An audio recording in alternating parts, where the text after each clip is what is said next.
Charles, I think you got to unmute yourself. And I didn't even know it. I apologize. Normally, I'm telling people to do that, but I got you anyway. But again, thank everybody for calling in and joining us live in the Zoom chat and also Facebook Live. I'm Charles Billups. I'm part of the panel of hosts tonight. This is our third part of our where we go from here in law enforcement. Tonight, we're going to be talking about the presence.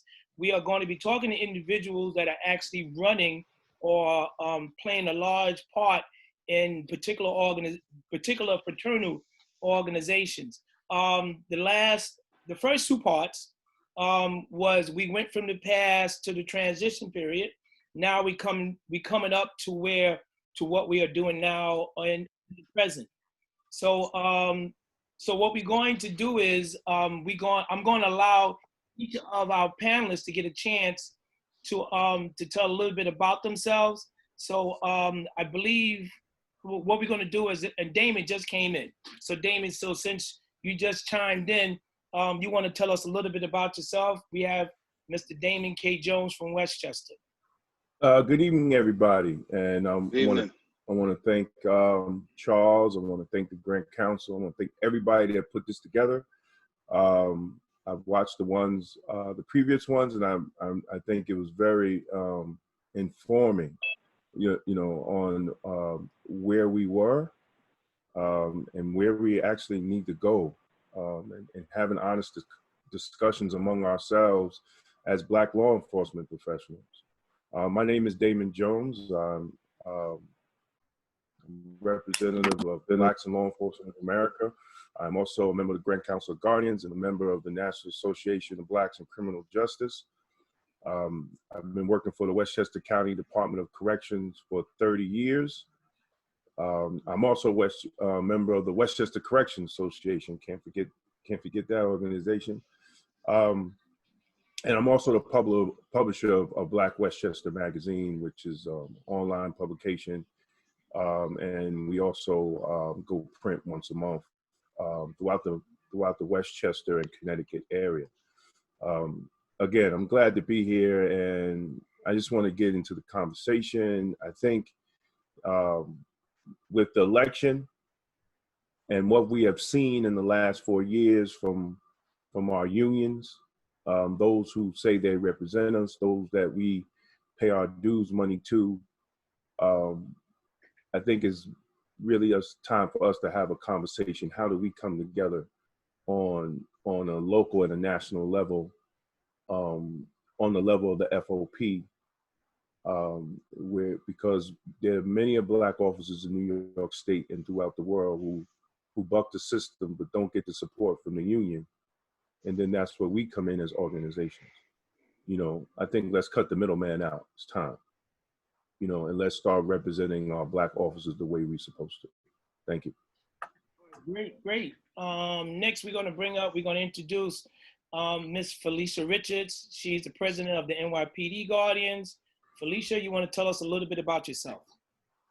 Hello, good evening, everyone. My name is Detective Felicia Richards. I'm the president of the NYPD Guardians Association. I have 34 years on the force with the NYPD, working in various areas, from street to community affairs, where I currently sit as a community affairs officer. I do community affairs and crime prevention. So I say that to say I'm in community. I work within the community. I cover primarily Brownsville, East New York, and Crown Heights. But being in housing, there really are no boundaries. We collaborate with each other across all 5 boroughs. Also a member of the Grand Council of Guardians, as well as a member of NABLEO, National Association of Black Law Enforcement Organizations. Other things that go on, but I'm very proud to be able to sit here today and represent the Guardian and the ideology of the Guardians and the Guardian membership and our people. It's about time that we take this proactive stance. Hopefully from these discussions, we can come together and do something that's not been done yet, come up with a plan and put that plan into action. not all at once, but in a measured but responsible way. We know that everything that we do, all of a sudden, the light is shown on us as if we're expected to have all the answers. So while they want to give us that crown, we're going to wear it. And we just got to make sure that it doesn't fall off our head. So hopefully together, collectively, we can come to some kind of idea how to keep our floor level so we don't drop any of what it is that we have to hold. Oh, great, great. Thanks, Felicia. Next, we got Vincent Capers. He's president of the New York City Correction Guardians. Yeah, Vincent, you wanna you wanna tell us a little bit about yourself? Yes, good. Good evening, everybody. I'm Vincent Capers, president of the New York City Correction Guardians Associations. I've been involved with the Guardians since I came out the academy when Charles Billups was the president. The first thing I want to say for those who are in this room is that don't know much about the Guardians Association, where we've come from. The Correction Guardians Association itself was founded in 1939.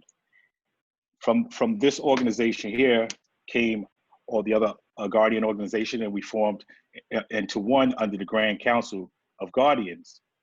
At the time the association was founded, the Department of Correction was segregated. There were no promotions. There was the black officers were overseeing the black population, the white officers oversaw the white population. I held every board seat on this organization other than the treasurer's job. I'm also a member of the National Organization of Black Law Enforcement Executives, NOBEL. I held a board seat as a past director. We're focused on a lot of the work in the community, but lately, over the last maybe 2-3 years, under the Grand Council of Guardians, we have pretty much been involved on political scale. Why? Because I think that, and I don't think, I know that part of the reasons that this organization was founded, we're now seeing today and for the last 4 years why we are necessary. Some people may want to feel that we may be a little bit extra with it, but it's necessary. As Damon had mentioned before, getting to the conversation, some people don't like when we do endorsements, and I would never agree to take our name out of the hat to share that platform and support those that we recommend and we want to recommend to hold those seats that represent us, just as Dr. Charles mentioned the other day, to serve a purpose to discontinue the disenfranchisement that happens in our community, period. All right. Yes, gotcha. Thank you, Vincent. Next and last of all, the fourth person on our panelists, we have Mr. Charles Wilson, or AKA Chuck Wilson, president of NABLEO. Chuck, you want to tell us a little bit about yourself? First off, good evening to everybody. I recognize a lot of the faces that I'm seeing. While it's been a while since we've spoken. I've been in the profession since my birthday in 1971. I've done just about everything that has to be in law enforcement. Like yourselves, I've worked patrol, I've worked traffic, I've done narcotics, I've done internal affairs. I had the great opportunity of being a police chief twice, all before I turned 40. After being around for till 2016, I actually got tired of people's bull and the job wasn't fun anymore. So retirement hit me. I've been chair of NABLEO since roughly 2008. For those of you who aren't familiar with the national body, we actually used to be the entire Northeast region of the NBPA. Sorry, Ron.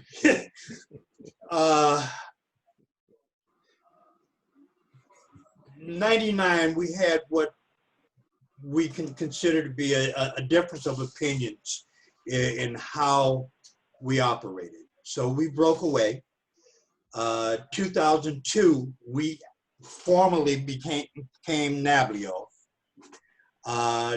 We are a full 501c3 nonprofit. We are pleased to have members across the country now. In fact, I'm seeing at least one of our members here from Chicago. You know, my information officer, Sean Kennedy, my parliamentarian, Dave Daniels, out of Connecticut.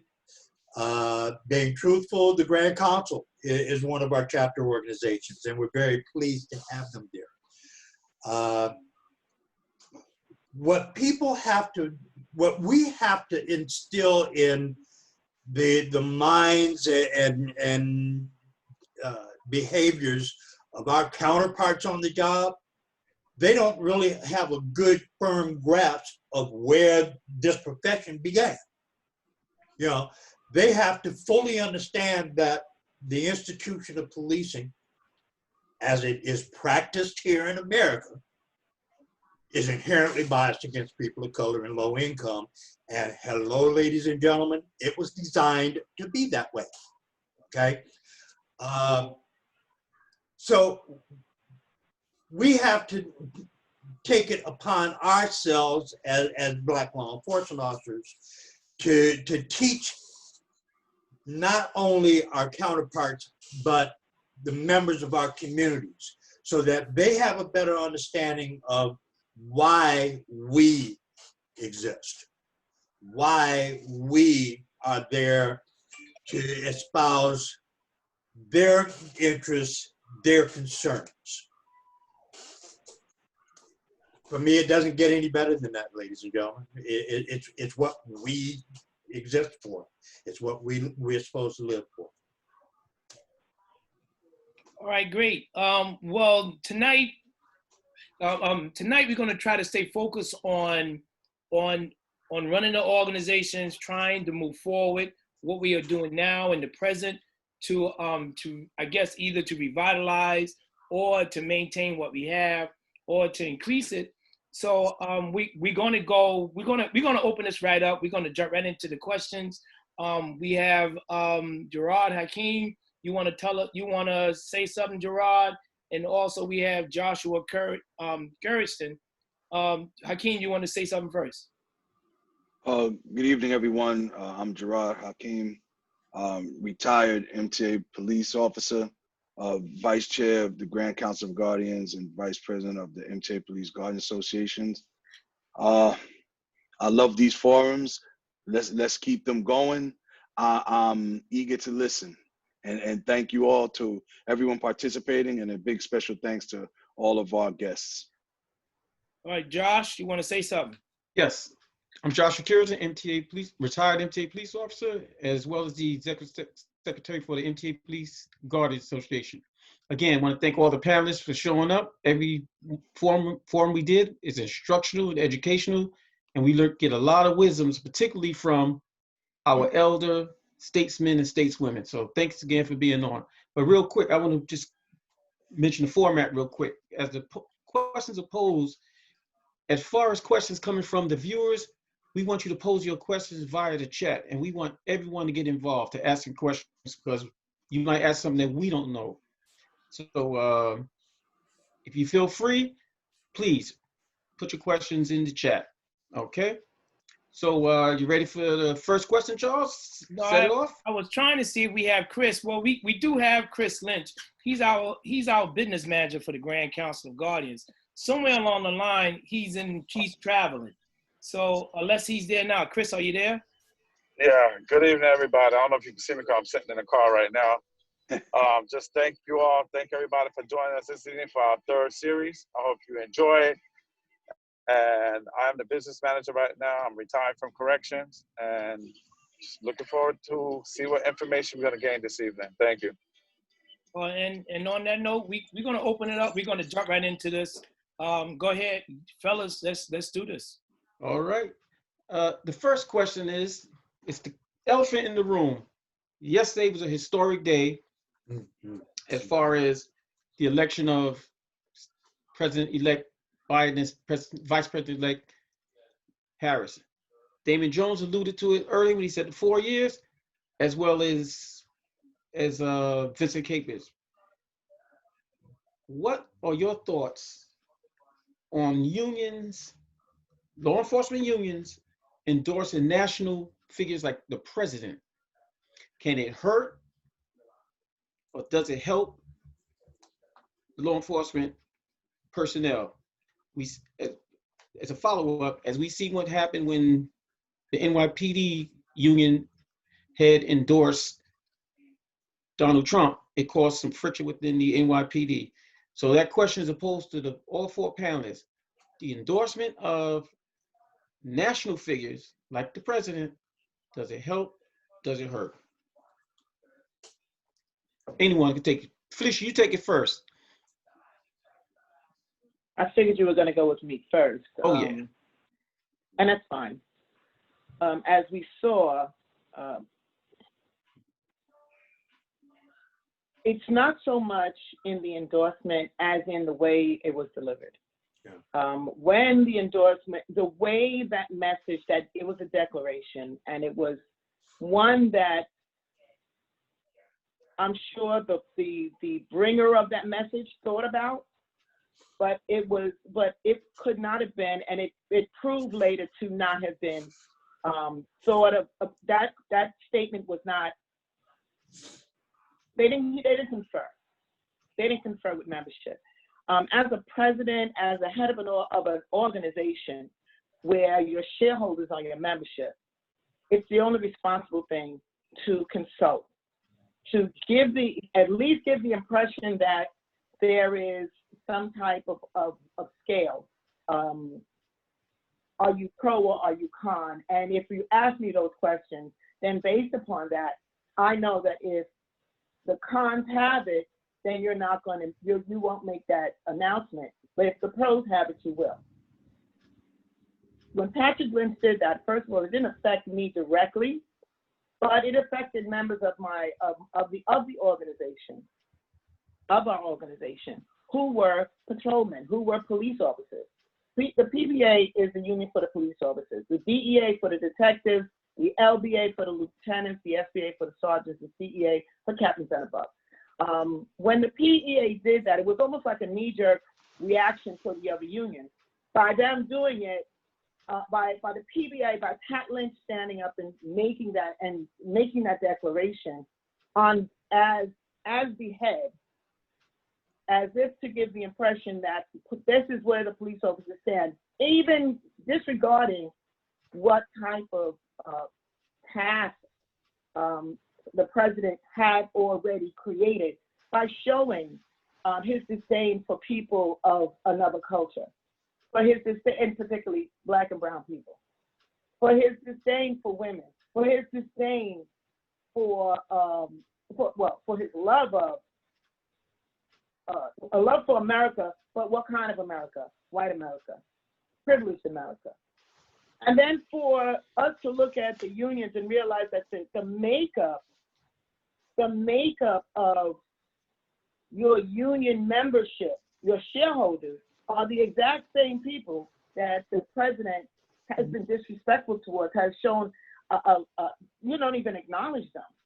But now to say, well, you know what, we're going to throw that away and we're endorsing, get over it. That was, I think, the kick that members needed.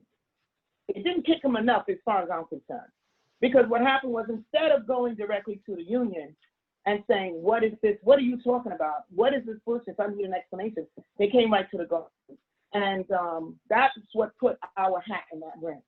If they had not come to Guardians first and had gone to union, that would have been a union issue. We would have, but instead what they did was, apparently there's some type of fear in going to the exact same people that you pay to represent you and confront them on the words that are used without consulting with you. And it's easy to come to the Guardians as the Guardians is going to be the big brother, big sister to stand up there and fight your battle in the schoolyard. Okay, because you called us, we will come. And what happened was, from that point, an op-ed that went out, an opinion, but it was an opinion that was based upon what everyone was bringing. We created the words, crafted those words carefully to understand that what we were talking about was a question of respect and not a question of partisan. I don't care what and it's your personal, private right.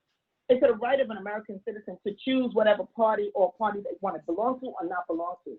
It is not the right. You have to be careful when you make statements as a public figure as to how that's going to be taken. And in this case, for us as law enforcement, as an organization, as our unions, because I don't want to get too far off what the question was, for the unions to endorse. Now what happened? Because who you went out there and said you're backing 100%, the numbers said that the two top contributors to this man's campaign was the NYPD and the U.S. Marines in New York. He didn't win. So now what does that mean? What does that look like? Because I know in the coming questions, we're going to talk about the effects of that. But the effect of making the statement, in my opinion, and I'm sure I don't share that opinion by myself, was that it was an eye-opener as to exactly who your next door neighbor was, exactly who your partner was, exactly who the people that you worked with were. Because as we said, we knew when 2020 came, it was about perfect vision, ripping back the mask. You were going to see exactly who people are, and it didn't matter based upon their color. We found in the NYPD, a lot of the oppressed take on the language of the oppressor because they've been trained to believe that that's the way to be so you can keep it down and keep your position. Very few, but the numbers are growing. Very few people have the backbone to stand up and say, you know what, I've taken my scars, marks, and tattoos. You can't do anything more to me. We're going to continue to talk. Because now, as Vincent Capers said, as Damon Jones said, right now, this was the oil that opened up the mouth, that got rid of that rust around that knot. So now we're talking, our mouths are open, and we have the right to have our mouths open. We have the right to scream. And you know what, if it is that you need to now turn to your fraternal organization, your Black law enforcement fraternal organization, to be your voice, it is our job, it is incumbent upon us to make sure that your mouth stays open and your voice now is taken where it needs to be. We have to be now the big brother, big sister, and to sit in these positions, you have to know your shoulders have to be strong enough to bring that message. But membership, our membership has to know also, they have to stand behind their words. We're behind them. We will stand behind them as they stand behind their words. They're not alone in this struggle, no matter what they see on either side. But it is truly an eye-opener. I'm not surprised, but I know a lot of people are shocked. Okay. Capers or Jones? Well, I'll say this. In the correction department, it's not uncommon. I mean, when you look at the ethical breakdown of our agency, it's majority of people that work there look like us, inclusive to the marginalized other. It hasn't been, it's not uncommon for our union to have made endorsements, except they didn't this time. And most of the endorsements that were made actually worked for us because we're pretty much like it's like the stepchild of law enforcement. We've always been treated as second class as far as law enforcement is concerned related to corrections. So in this elections, our president did not make an endorsement, not in addition to him just being elected as president of the union. But this is how we look at it when we see an endorsement being done by another agency union. It has been historically known within the Department of Correction, the type of treatment and abuse that we've received on the outside from more or less the white police officers in the police department.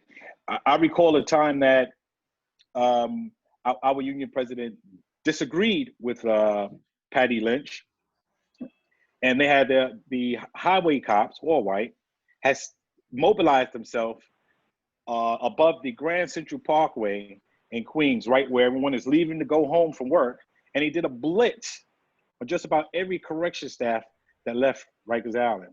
So when we look at that blitz and what they do to us when they're dissatisfied with the decisions that we make as far as law enforcement is concerned, because our opinions are not popular opinions.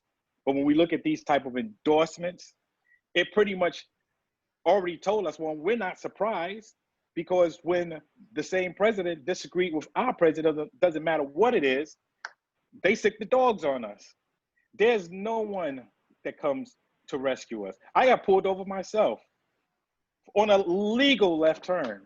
And there are thousands of officers, captains, deps, bosses that will tell you that that has happened. So when we look at an endorsement like that from another union, not associated with ours, but looking at the ethical breakdown of who's the majority there compared to who's the majority with us, we weren't happy with it. Now let's do the flip side of it, because I don't want to sound like a hypocrite.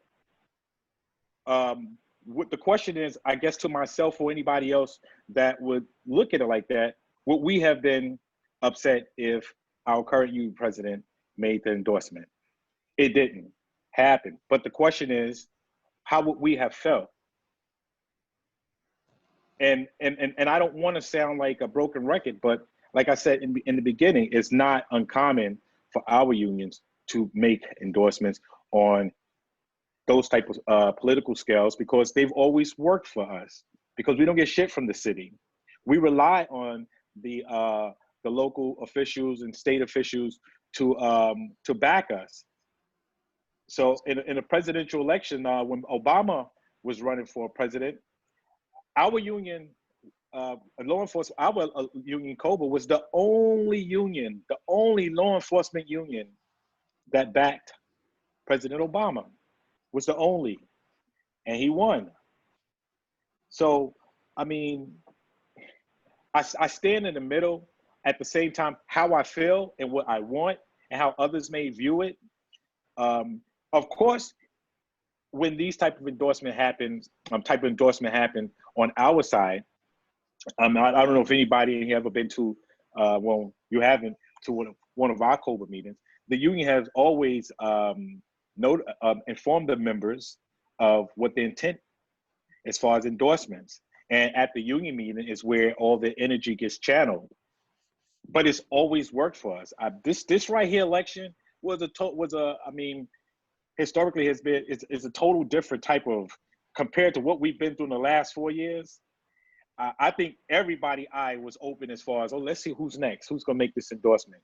Because there's people that look just like us, that we work with, stood at roll call with, drank with, ate with, who support that endorsement and even voted that way.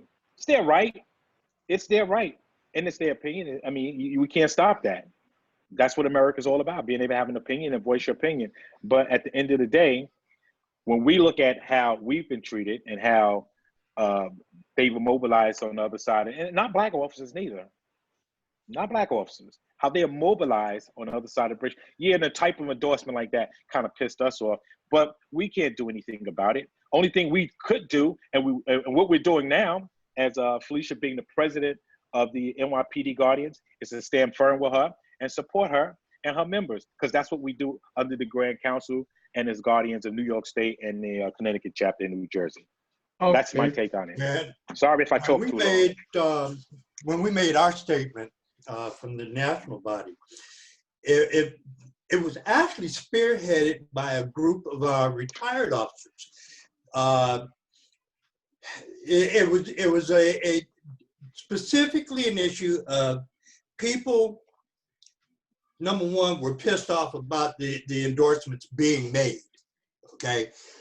And being said that the endorsement was unanimous of all of its paying members.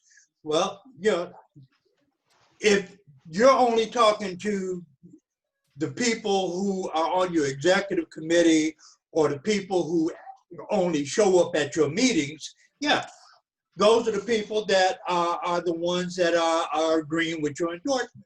But if you're not reaching out to everybody who is paying you dues to find out what their concerns and issues and agreement or disagreement is, then you're lying to folks, plain and simple.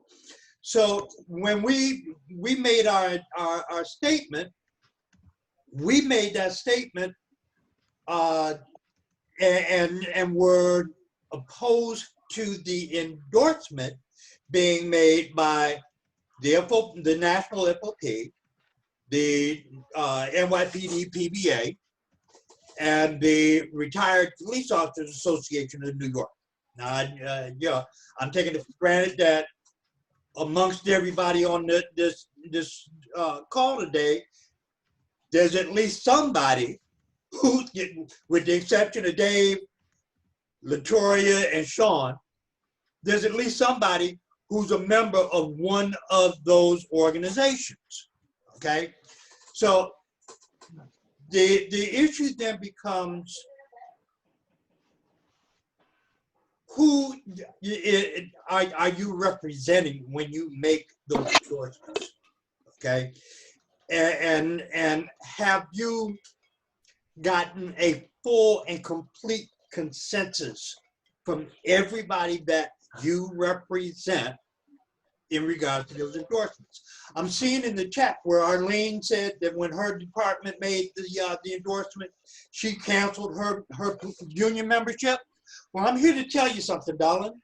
The Philadelphia Police Department, of which the Guardian Civic League is 1/3 of its membership, is part of the FOP. The Civic League, because of the endorsement that the FOP made, is now taking their membership dues out of the FOP and looking to the possibility of forming their own union, okay? And when they decide that formally that they're going to do it, I'm here to tell you, NABLEO is going to back that move. That's one of my largest chapters. We are going to back that move. We've already put them in touch with folks from St. Louis, because St. Louis is the only known Black fraternal police organization that we're aware of that also functions as a labor union. I've also got that question on the agenda for my board meeting next week. So it's something that we have to start looking at. Do we look to have our law enforcement organizations function simply as social organizations that you know, serve that purpose, that bring us together to be more formalized in our activities in the community? Or is it now time for us to start thinking logistically and say, we need to be doing the same thing that the white boys are doing? Okay, Damon? So unions are good, right? Unions in supporting elected officials, whether it's local, county, state, or federal, they are supposed to support elected officials that agree in labor rights, right? Helping you, assisting you in getting what you need to get in your collective bargaining agreement. So supporting unions, or unions supporting politicians is a good thing. I have no problem with that. I was a delegate for 13 years. I was on 2 contract negotiations with Westchester County COBA. It's a good thing. It plays a role, right? More locally. When we're discussing recent times, I think unions are supporting their whiteness, right? They're not supporting labor, because when you're dealing with, if you understand the climate, the political climate, and what has happened within the 4 years under Trump, that unions actually lost power, right? So they were supporting a president that was against collective bargaining. They were supporting a president that supported the Janus Supreme Court ruling 2018, where you don't have to pay union dues anymore, right? This is what Trump was supporting. They dismissed Trump, the businessman, right? Who didn't care about unions, who didn't care about when he did buildings and unions had to sue him to get paid. We know that Trump here in New York, right? We know that Trump.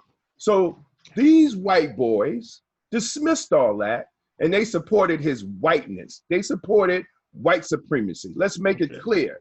That's what they supported. And in the process of them supporting that, they violated every black officer's civil rights according to the 2018 Janus decision. Now, NYPD violated their members' rights when they donated money.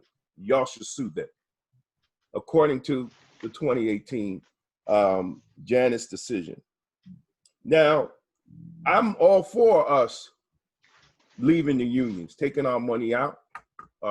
Civil service, no matter what part of the criminal justice system, we make decent money, right? If we can't take our little $35, $75 out and add another 25 to it and form some type of national legal fund to defend the officers, because that's all the time we really need them, is when we're in trouble and they don't come to our help anyway.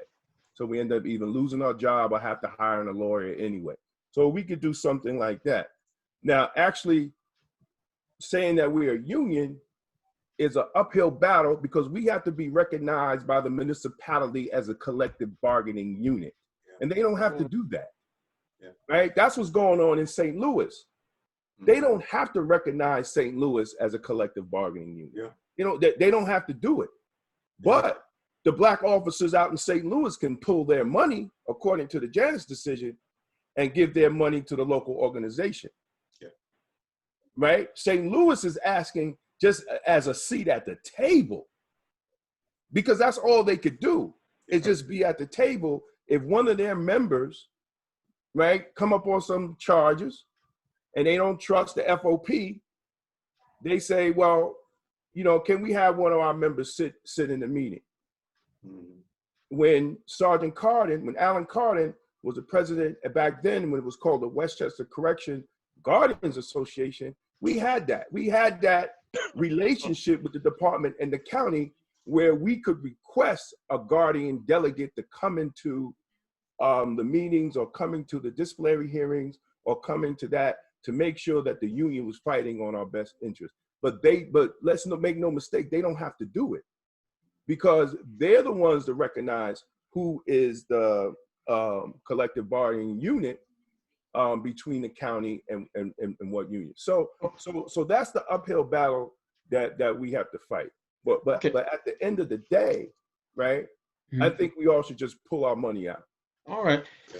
I want to get to a question from Ronald Hampton, but before I say that, next set of questions, we want to keep them brief, because for the sake of time, we want to get other questions in, and questions from the audience, people viewing. Ronald Hampton, he was asked a question, as far as the decision made of these endorsements, do they really represent the group, or do the leaders make the decisions unilaterally? And brief, people. Right, no, the leaders make the decision, because it wouldn't be a violation. See, Janus wouldn't found it as the Janus ruling wouldn't have found it as a violation if if the membership was actually picking who they were supporting. Janice, the complainant, was a Republican.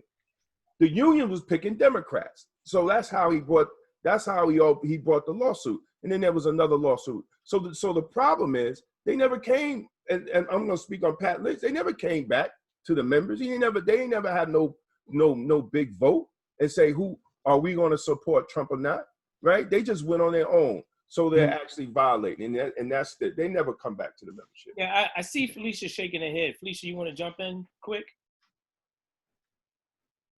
Yeah, what Damon's saying is true.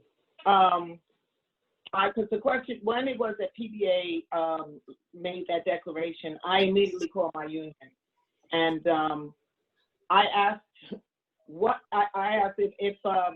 is this going on? Is the DEA falling in behind it? Because one of the things also, as we know about Janice, but when I did a source survey of PBA members in my command, they didn't even know what that was, and they had 3 PBA delegates. So what we have seen is that also knowledge has been selectively doled out. When the PBA made this decision, they did not confer with the PBA membership, because I wouldn't have gotten PBA Guardian members calling and blowing up everything, trying to figure out what was going on and saying, what is this? When I launched a survey just to make sure that I was not going to do a misspeak and say, well, nobody knew about this. The survey came back and they did not know. But and that's why we said there has to be something that clearly it was against policy of the NYPD, because we're not supposed to endorse. When you start an endorsement, what happens is mentally you start to categorize the people who we are supposed to be representing, we're supposed to be serving. And it got to a point where even the chief of department had to say, we are apolitical. What happened was, because the bell was rung by Pat Lynch, like the bell was rung by the president, Pat Lynch said, we endorse the president. The president said, Proud Boys, stand up, stand by. That's when all of a sudden, not only did the gates open with those who felt privileged in communities out in the world, right in the NYPD as well. And they weren't even masking their behavior. They weren't masking their fear-fueled, I don't even know how to describe it. I actually witnessed rookies. They're rookies. All of them are rookies to me, but they're standing out there because they're given a position where I call it the hunting position. They're not in a squad. They're in units, and we're having, at this time with COVID, people are dropping like flies. And what happens is we're having memorials, but then we also have a lot of violence. So we have violence going on. We have people are dying and memorials popping up, and officers all of a sudden, because it's a memorial with more than 2 people in the neighborhoods that I patrol, that I'm in, that I serve, it warrants police presence. Since when do you need police presence to say a prayer in memory of an individual and light a candle and walk away? But now what happens is you create an agitating presence, and those officers feel that they've been given carte blanche to make certain remarks, to posture. And it's almost like, when they say if you keep watching the kid, you watch that bad kid, he's going to do exactly what you want him to do. When it is, and not to say that our people are bad, but when you have cops postured up, and it's supposed to be, why can't 25 people be on the corner to light candles for their family members? Who told the police department that they can tell our people how many people you're allowed to have to remember your loved one, your lost one? But this is what's going on. And when I had to say to them, why are you here? They're already getting themselves into a position where they're frenzied, ready for whatever pops off to pop off. And I just had to stand back and say, I had to say to one of them, I said, one of the worst things you can do is underestimate who you presume to be your opponent, because you presume to place yourself at the top of the food chain. Well, they're just looking at you as an appetizer. You have no idea what you're dealing with. A fool is the one that underestimates. And you standing here looking real foolish right now. Give people birth. There's no need to watch us. But then we also have our people, and I acknowledge that there are people who have revealed to me, they have disclosed to me, you know, they don't believe in Black Lives Matter. They don't believe in that. They don't believe in, and they are Black. They don't, all I can say to that was thank you for sharing. I can't judge you on what it is you believe, but thank you for sharing. Just know that when we go out, we need to know exactly how everybody is moving, because otherwise we look crazy. Right now, us taking these kind of stands, and when Pat Lynch did that, he did not. I asked, how did this come about? They had this meeting in a board meeting, and it was in a board meeting that and we see what the board looks like because we saw them in Jersey. Whoever was there was who was privy to him making that declaration of endorsement. Okay. That was it. Oh, all right. These organizations that we belong to, and in some cases are privileged to lead, we are supposed to represent our membership. We are supposed to listen to their issues and concerns. And we are supposed to represent them honestly, faithfully, and with some semblance of integrity. I don't know, like I said, I started back in '71, so I'm old school. I'm probably was on the job longer than anybody on this call. I was always taught as a Black officer that it's the community that we owe our existence to. It is the community and those who look like, think like, talk like us that we owe our allegiance to. I would tend to say, you know, while I've had a number of arguments with folks in NABLEO about how I've run the organization, I don't think there's anybody that can say that I have not tried my damnedest to represent those interests, because it's what we are needed for. You know, we know that as members of this profession, we provide a very pivotal role in how the profession interacts with people in our communities. Okay, we know this. And the people that we interact with know it as well. You know, so it's an issue of being honest with people, being fair with people, knowing that Black lives do matter, and accepting that as absolute fact. Okay? If we're not able to accept that as fact, what are we doing here? I'm going to pose another question, but this has to deal more with membership for the sake of time. And please, people, we have to keep the answers brief for the sake of time and other questions that show up in the chat. Each of you chair a Black fraternity, right? Moving forward, what must we do to ensure the stability of these organizations as far as increasing membership, which is more important than anything, what must we do to sustain the stability of this organization? I'll let Capers, you want to go first, but brief. No, real quick, because it's something that Charlie and I discuss all the time. It's trying to deliver an old message in a new language. We're dealing with a total different type of generation of officers on every scale.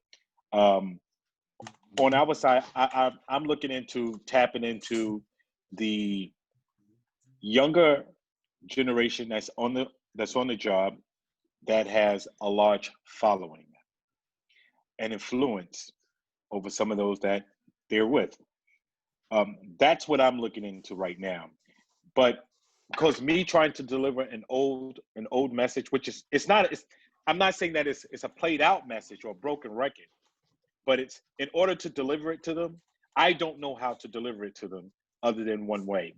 So I'm tapping into a younger generation to make that delivery happen for us. And then in turn, you'll have some followers come on and join. After this, I'm gonna make it real quick. I know that after this, right during the election and after the election and during COVID, the number of members that renewed their membership and came on as new members within the Correction Guardians increased. And that's a good thing. We love membership, but we want your help. So I've never, just real last, I mean, when we go to fraternal day at the academy, I've just never been one of them to be fixated on members, because I believe that an organization should earn your membership. So it's easy to give me $35 to join, but what happens afterwards? Am I going to see you again? So that's how I do it. It doesn't work maybe for some, but it works for us because they come and they stay. And that's a good thing. The numbers are going up, but it's delivering that message to a different generation. And I'm telling you straight up, I don't know how to do that. Okay. As the president. I would say to you that we have to on the newer members, the younger kids coming on the job, we have to concentrate more on mentoring them so that they learn our history, okay? These organizations that we're involved with have a long and strong history of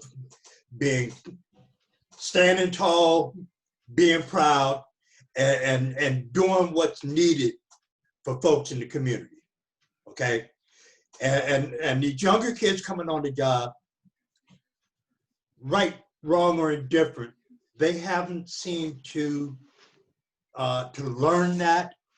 They haven't seen, and a part of that may be our fault. I don't know. We may not be reaching back to them in the way that we should. Okay, but we need to make sure that they understand who they are, where they come from, and why they are where they are. They didn't get these jobs on their own. They need to understand that from the very beginning. They got these jobs because somebody else came before them, had to struggle, have nooses hung on their patrol cars, had to go to court to sue to get jobs back, got suspended for just looking at folks wrong, to enable them to stand there, wear that uniform and badge and say, "Hi folks, I've arrived." You know. We have a question. I'm sorry, sir. We have a question from Charles Billups. Yeah. Now I want to change the question or try to tweak it a little bit, just to add. I would say not to tweak, but to add. All right. We talked about in the last segment about identifying and realizing the young people speak a totally different language from what it was in the past, or Chuck, as you would say, back in you know, those early 70s and 80s when you joined the job. The thing is now is that, I mean, we realize there is a change. It evolves over the years, or probably over the next, decade or two, where the dialogue changes and the thoughts of mind and the way things changes. So I would ask, well, it doesn't matter who on the panelists, but the thing is now is that how are y'all redirecting or changing the dialogue for the younger people to understand, that for them to realize they need to be part of this, more than just talking about going back in the past or going back to the future, as they would select a movie. The thing is now is that how are you trying to attract these individuals and keep them? Well, you know, it's hard because first of all, you gotta go where they're at, right? And some of these officers getting on the job, they're in their 20s, you know, late 20s, early 30s, and you got to go. You have to go where they're at. Sometimes, you know, they don't want to come to meetings. You know, thank God for social media where you could do a group on Facebook and add 600 officers in your department or 40 officers in your department, and then they can share the information, Instagram or any other social media platforms, to create groups that these younger officers will join and get information. And just like Caper said, you have to tap those young officers that have followings. There's some of those that have followings already within your department. So if you tap them, and if they co-sign on what you're doing, the other young people will come and actually listen. You know, and also you can't send people that represent your organization and they're more buffoon than anybody else, right? So if they up there shucking and jiving and kissing the white man's behind, right? You ain't going to get that person when they see that as a member. You might not see him, right? But they see what he's doing. And they say, man, that organization, look at this dude here, man. He kissing butt. He tap dancing and cooning, right? Why should we even join? So you have to watch the representatives that you say. Now, you know, all of us that's on this call, we can't be everywhere 24/7. It can't be a Charles Billups, you know, everywhere, right? But we have to, those people that represent our organizations, represent who we are, you know, they have to represent, you know, because they are the examples that's going to set, you know, for the young officers. You know, in my department, they know my name before they know who I am, you know, and then by the time I get to meet them, you know, is talking to young brothers, man, is you know, I mean, some black officers in Westchester don't even know that the jail is named after a black man, right? So that's the lack of knowledge that, you know, that we have to give, and that's part of the problem, because some of us, right, some of us benefited from being part of the organizations, rise to the top, but when they get to the top, they forget, right? They forget, and those younger officers don't even see that, and sometimes the ones that rise to the top, they don't even mention the Guardians. Yeah. You wouldn't even know that they got there from the Guardians' help. Yeah. So, and sometimes we got to call them out too. You know, you can't use us to rise to the top, and then you can't wear our colors and represent who we are, because the white boys do it. All the time. The white boys don't have no problem saying they down with the Irish or Italian or whatever organization, their ethnic organization, they don't have no problem. But when we rise up to the top, we get scared to say we part of a black law enforcement organization. You know, and that goes too in how we get members. Because if the leadership in the department is not saying, yo, we down with this, the young black officers won't get down with it. You know, but the white boys, they direct them. The wardens and all them, and the captains and lieutenants, they direct them to the white organizations, the new white officers. Ours don't. You know, the question from Sidney Moses kind of relates to what you're saying. And her question is, because I think with her question, she's talking about getting them from the beginning. Currently, the distrust of law enforcement is keeping our people from wanting to even take the test to get the job, which makes the number of candidates lower. So when they're in the academy, they far outnumbered. They are ashamed or fearful of joining a Black organization, just like you said. So anyone you want, panel, want to take that? Let's bring Felicia in. Let's bring Felicia in. We got to make sure. It's her. Thank you. You know, I'm try to let everybody run their course, but with us, we have fraternal day, and but outside we do speak to the new, or we speak to the recruits. We get them from recruit level, and we also get them from street level prior to. It's about there's a lot of people that came on this job that have been influenced to even take the test and come through.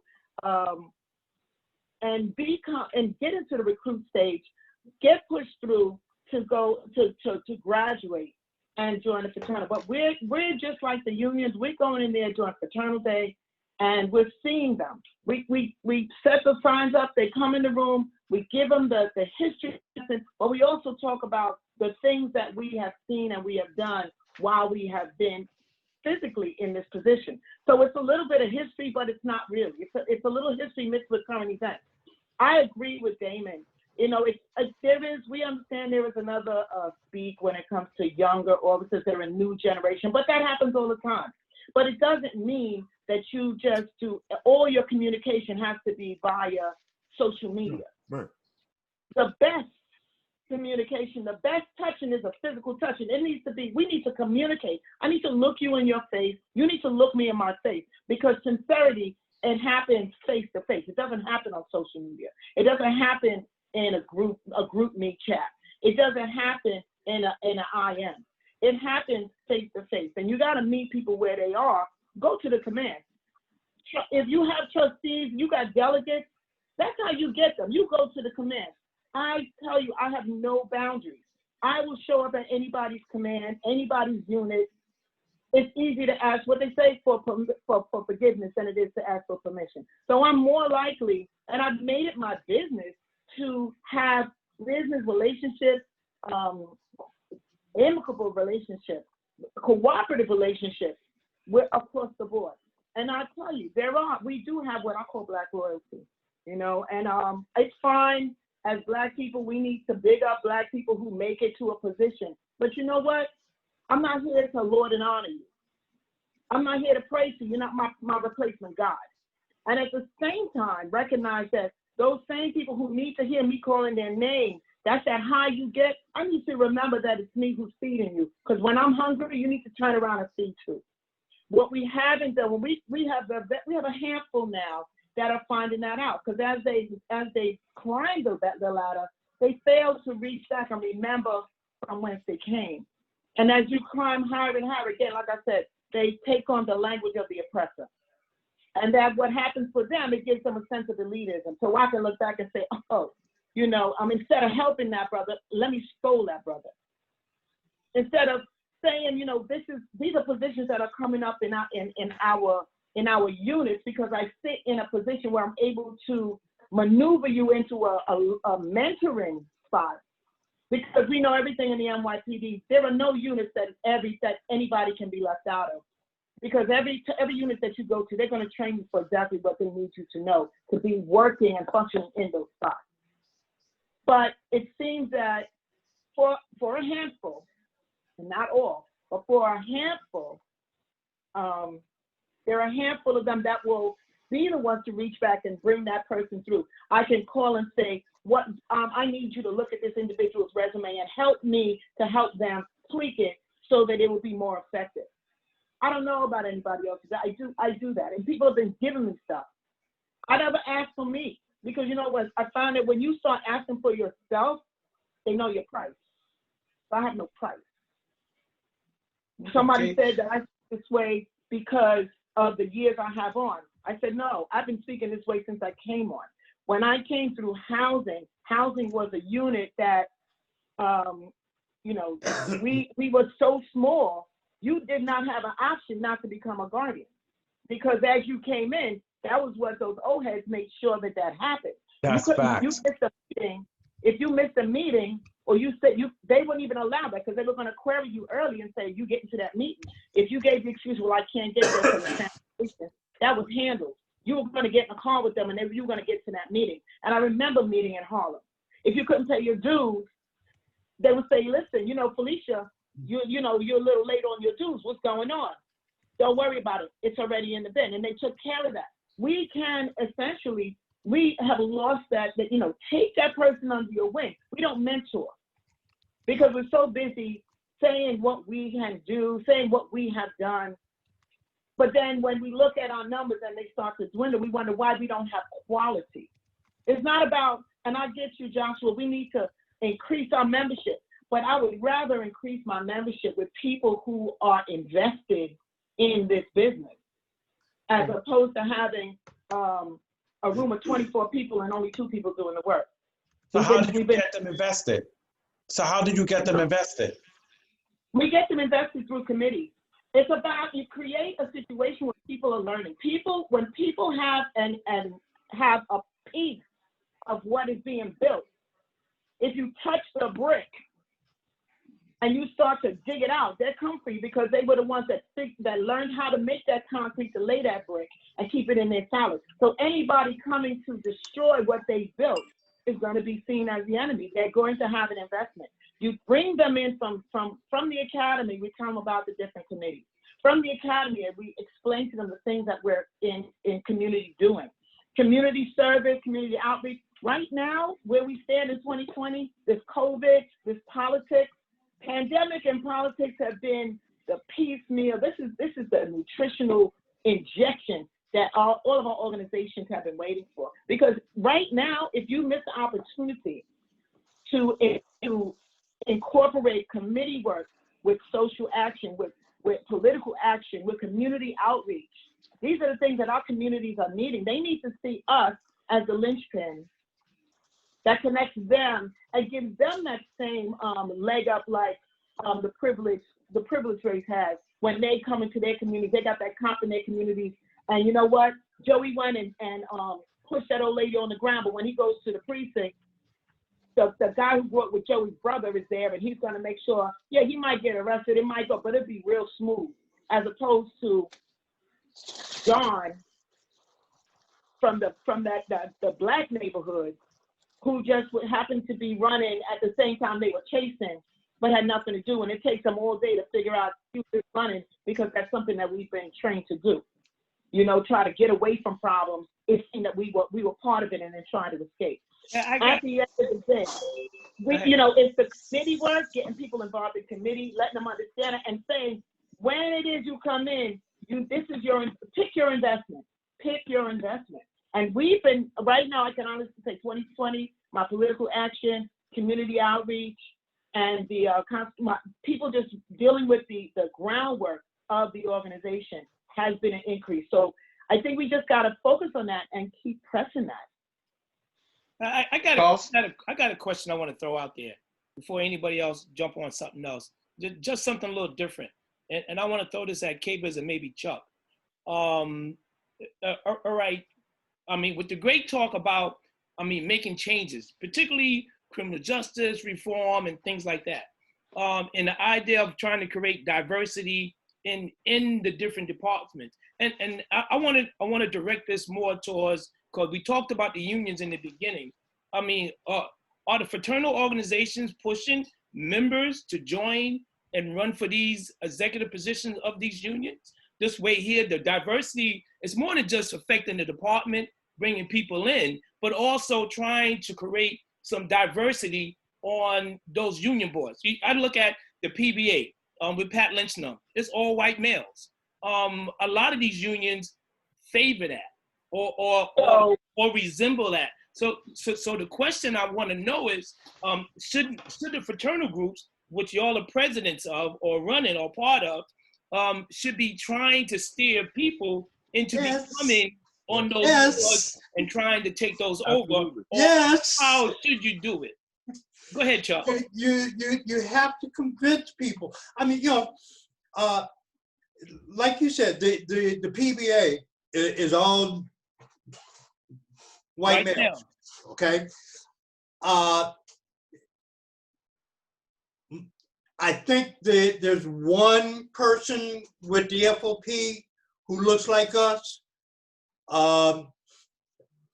You know, I don't know whether it's an issue of people are not interested in getting into those positions, whether it's an issue of nobody has discussed it with them, or whether people just don't give a good crap and are willing to let somebody else make their decisions for them. You know, which in my mind, that's a bad move. Okay. But I would have to say you're correct. We have to get more people involved in that level of the unions, so that we have a greater voice in what the union is doing. Yeah, I see Damon is biting at the bit. He's dying to say something. Go ahead, Damon. Listen, absolutely. Brooke Jones is running for first vice president of Westchester Coba now, being the first female in that position, and she has a damn good try.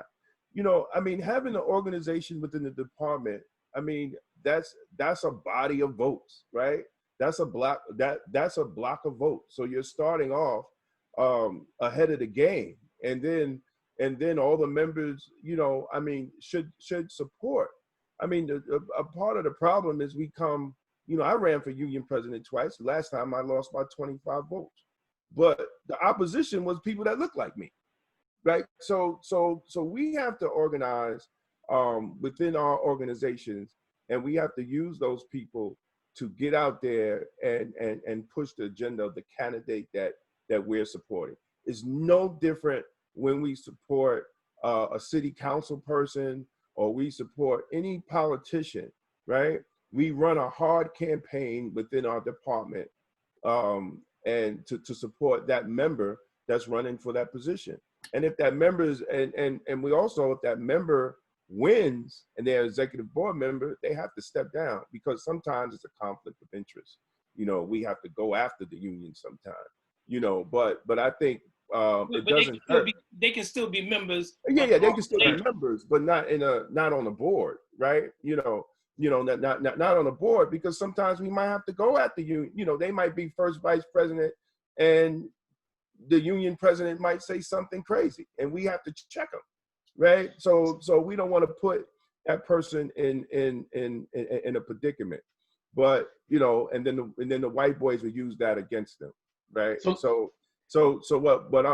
back to the original question is, yes, absolutely. We should be grooming young brothers and sisters to run for these positions. We should already be telling them to read their collective bargaining agreement, right? Read the bylaws of the union, you know, and understand what they have.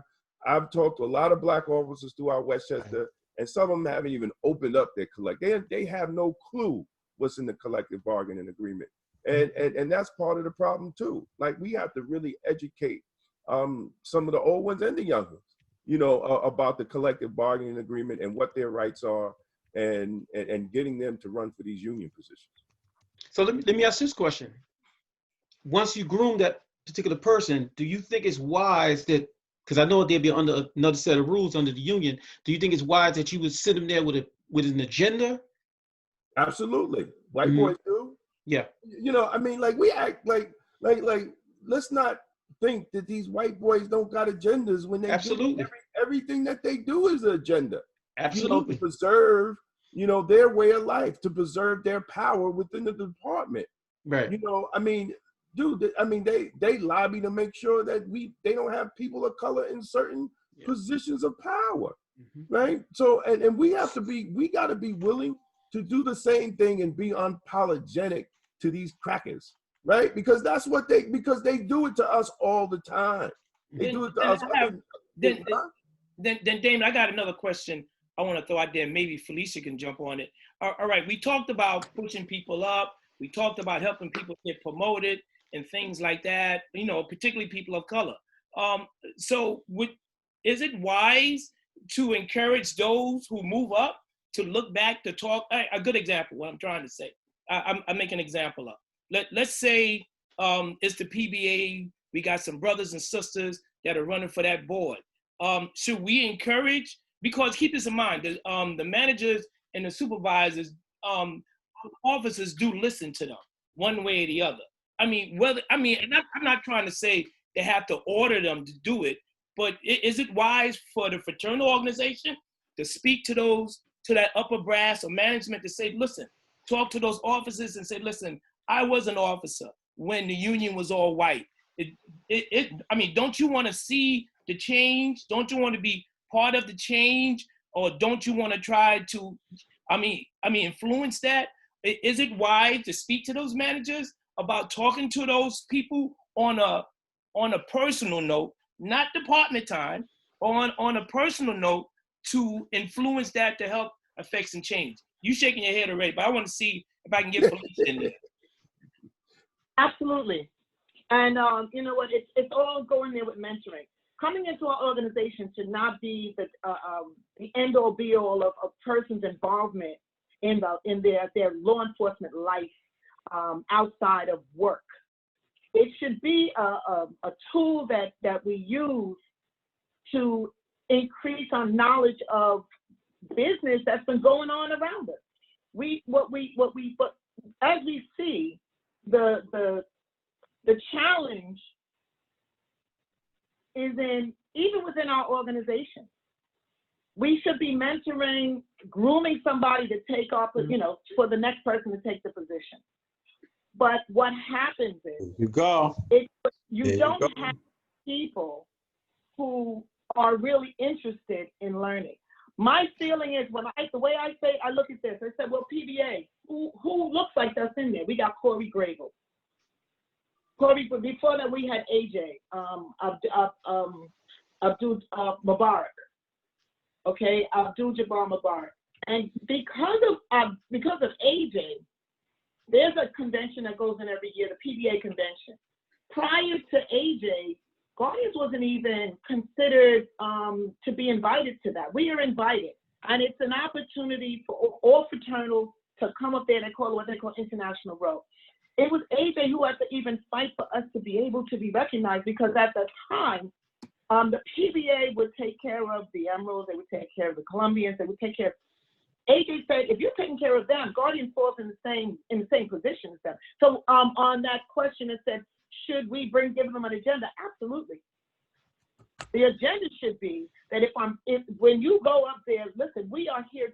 We make up this organization as well. We are part of the NYPD. We are part of the history, because when it suits you, because you don't want the harsh words of systemic and racism attached to you. The first thing you want to talk about is how many cultures, how many different people, how many ethnicities you have represented in the police department. To put up and say this is our numbers, because we play numbers real well. We play those numbers real well. But when it comes down to what we need to do in the PBA right now, I know of 2 Black men that they're on the board. They're like, I believe Corey Grable, the financial secretary on for transit, and then there's another gentleman, I don't know, because Corey is a Guardian member. We know Corey, and we will contact Corey, and I will contact Corey any time of night. In the DEA, we have Kenny Sparks. But understand what I'm saying. We have Kenny Sparks. In the LBA, we have Vic Swinton. In the CEA, we have Cricket. But when it comes to that also, what does that mean to someone like me when I look at that? In our board, I know I got not only Kenny Sparks, who's a member of the Guardians, I also have Dee Dee Gagavitz. Dee Dee Fields Gagavitz is now my new Queens North trustee. I'm sorry, Queens South trustee. But when I have a question about policy, collective bargaining, anything coming up on the table at the meetings, at the DEA meetings, I can call Dee Dee in a heartbeat, and she'll break it down. If she doesn't know, she'll get the question answered and she'll call me back. We don't have that, because if we did, we wouldn't have had the uproar that happened when the PBA endorsed. People have to understand that you own these unions just like everybody else. If you pay in, you have a voice. Use it. So I think what happens is we need to maybe look at that as part of an inherent part of a successful organization, where we have our slates of people, our class of people. And it has to be like a mentoring of some kind that can push forward who we guardians want to see running for these positions and all positions. We need to have our people that we put on those ballots. And what has to happen is across the board, it has to be understood that we have to endorse them. We fail to do that. Felicia, I want to throw something, I want to bring Capers into this conversation. I don't want him forgotten about. And the reason why I want to bring him is, right, I attended one of his meetings. And it was during that time where it was the election for the union. And I was sitting there, you know, room full of Black people. And there was a lot of brass there, you know, captains, assistant deputy wardens, and some chiefs and stuff. And I was just sitting there listening until eventually I got a little teed off, and maybe I should have just kept quiet. But I got up and I said, you know something, a Black man is running for the union. He's running for re-election of the union. And you have another person who's not one of ours who's running against him. And I got up and I said to the managers and the brass, I said, I'm hoping and I encourage y'all to look back at the officers, because y'all were officers at once before too. How many of y'all are actually telling the officers this is what's best for us? Because if this Black person loses, we will never get it back. I just want to bring Capers in. Capers, you there? Yeah. Am I on mute? Yeah. Was that a question, or you wanted me to piggyback in on that? No, right that's a there, question. Jump in it. Say what you want.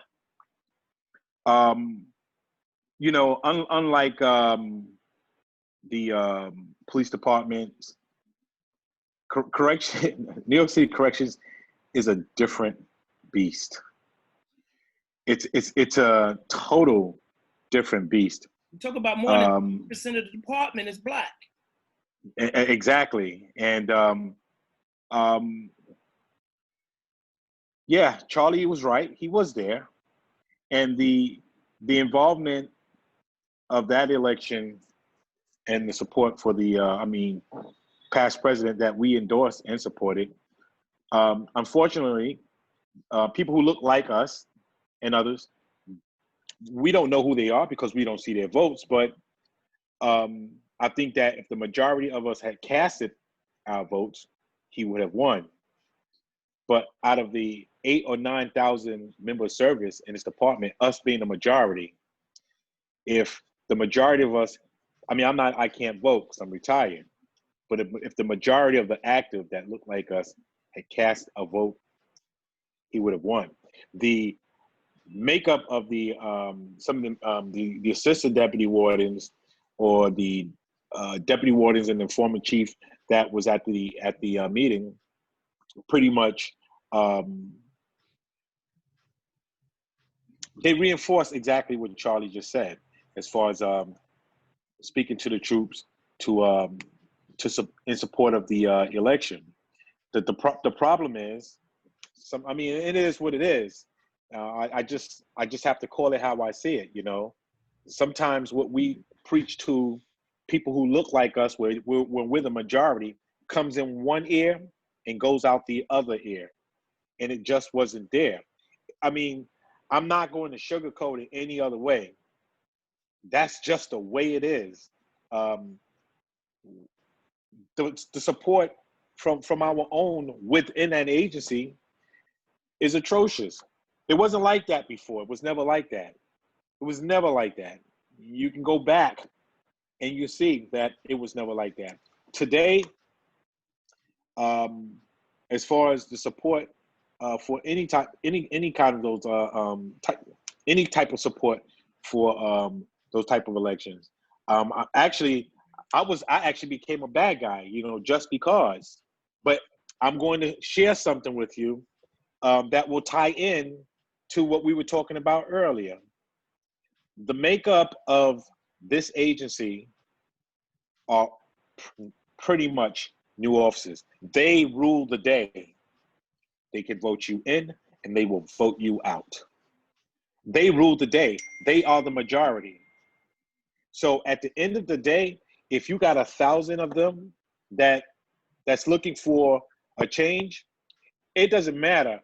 I don't think they're looking at how we delivered it to them as far as support the brother. They didn't give a damn, because what they want immediate results, pretty much. And how we delivered the message to them and how they received it, I'm going to use myself as an example. When I came into this job, I partied 7 days a week. I didn't go to no union meetings. I went to a Guardian meeting, but I didn't go to these meetings. So trying to tap me and reach out to me, I was an airhead at the time. But those are the people that control the votes. So, I mean, Charlie is right, but the help, the influence coming from the ranks did not happen. Why sometimes, you know, I mean, some people don't want to cross party lines, and it is what it is. We all good people. It's just, I get it. So let me ask you this, Vincent. Do you think it was messaging on the part of the black? No, not even. Mm-hmm. If there's anybody from New York City Corrections in this room right here, they will simply tell you. I mean, so when you look at how the support that the NYPD guardians, NYPD gives to their guardians and their black managers involved with the organization and their department overall, from our standpoint, we're always in the ready as far as if we have to go in and take action and do whatever, that's what we do. But as far as influence coming from the current, those that were in the room, some of them were just newly promoted. And I think our board of director, Darryl Moore, forget him there because he's at the academy. A lot of them are still learning to be a leader. And some of them haven't even gotten to understand what a leader is.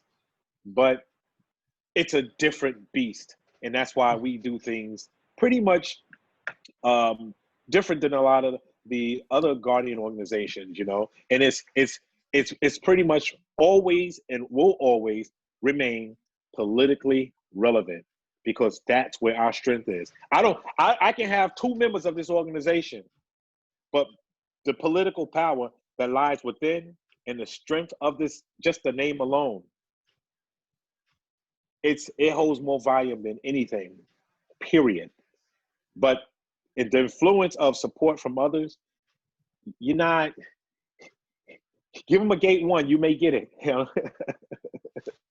Pretty much. Okay. And let's bring fucking Damon into this Yes. conversation. Just give me a second. If you see my camera going off and on, I'm cooking dinner at the time. So. Oh, all right, cool. No problem. Damon, you want to jump in there, or you need to rephrase the question? Yeah, repeat the question. Well, basically, basically what I was saying was, should we be encouraging management or, you know, those supervisors and stuff like that about talking to the younger people about supporting the right candidate to run for these unions? Because the thing is now is that I understand Felicia said there are a few people of color. Victor Swinton is the past president of the NYPD Guardians. When I heard he was on the board, I felt relieved just knowing that he was there. But he's only a few, out of who knows how many, what it should be.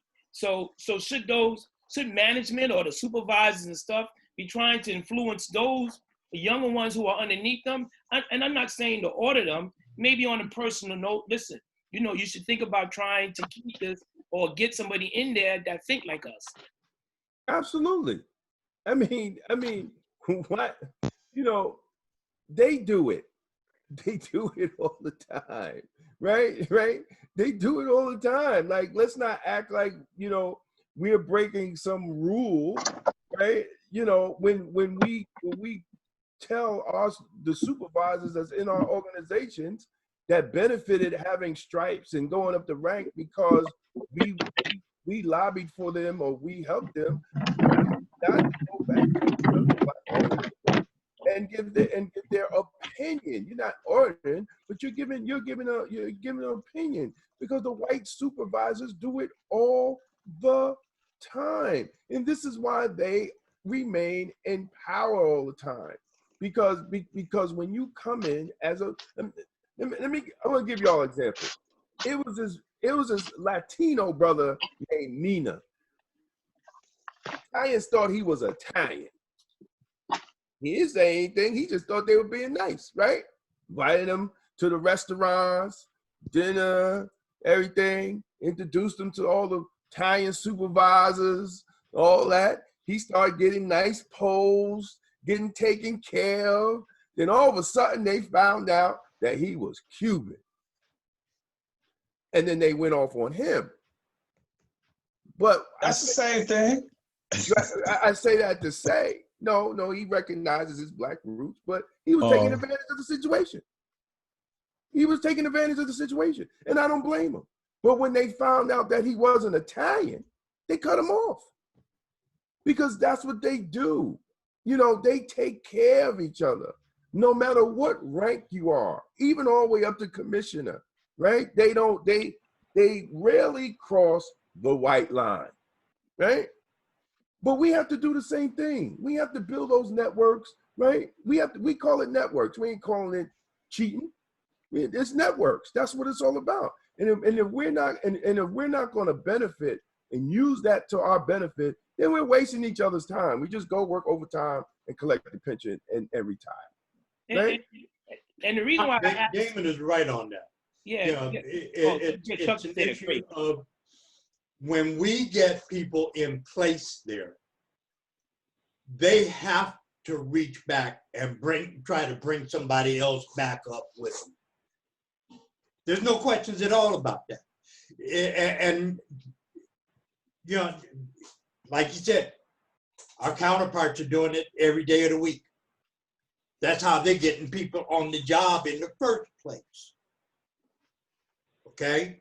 So when we have anybody who is able to get into those positions, yeah, we need to be talking to them about bringing somebody else up behind them. No questions asked, no arguments taken. Exactly. Absolutely. Absolutely. Absolutely. I think the only difference, I'm sorry, Felicia, go ahead. Sorry, we need to really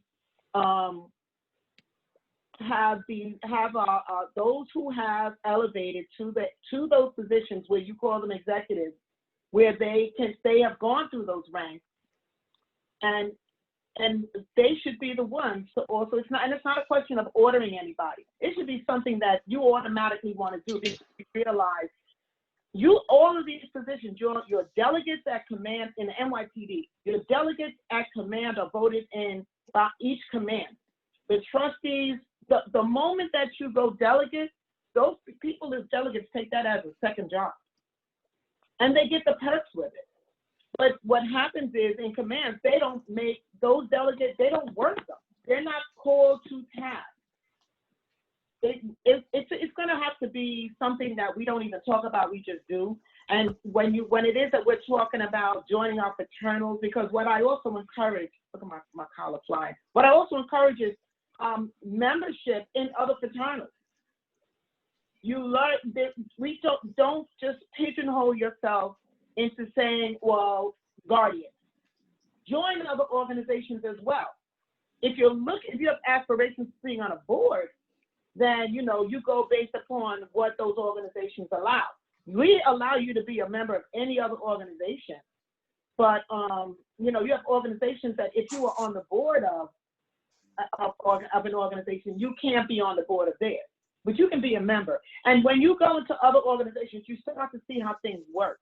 You start to get a sense of structure. And what happens is it opens up to the idea that you can possibly do this job. You can possibly do this position. Because the way things are now, and I was remiss in saying that the FBA, we have Edmund Small.